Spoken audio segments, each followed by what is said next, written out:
നമസ്തേ. ഇരുന്നാട്ടെ. ആ എന്താ കാര്യം? എന്റെ മകന്റെ സമയം ഒന്ന് നോക്കണമായിരുന്നു. ജനന സമയം അറിയാവോ? ജാതകം ഒന്ന് കൊണ്ടുവന്നിട്ടുണ്ട്. ആ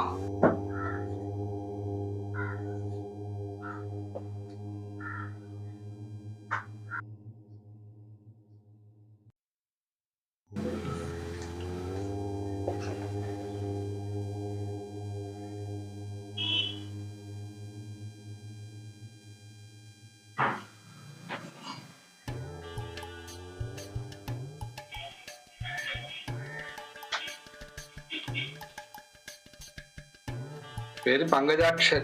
അതെ ഭാര്യ വനജ.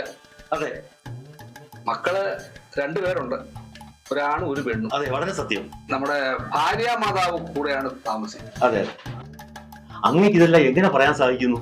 ഈ മാസം 10 കിലോ അരി, 5 കിലോ പച്ചരി, 3 കിലോ ഗോതമ്പ്, 1/2 കിലോ പഞ്ചസാര, 1/2 ലിറ്റർ മണ്ണെണ്ണ എല്ലാം വാങ്ങിച്ചിട്ടുണ്ടല്ലേ? ജാതകം നോക്കി ഇതൊക്കെ എങ്ങനെ പറയാൻ സാധിക്കുന്നു? അങ്ങൊരു മഹാപണ്ഡിതൻ തന്നെ. ഒലക്ക എടോ, പോയി ജാതകം എടുത്തോണ്ട് പാടൂ. അതിന്റെ റേഷൻ കാർഡാണോ കൊണ്ടുവരുന്നേ? ഇപ്പം മനുഷ്യനെ മെനക്കെടുത്ത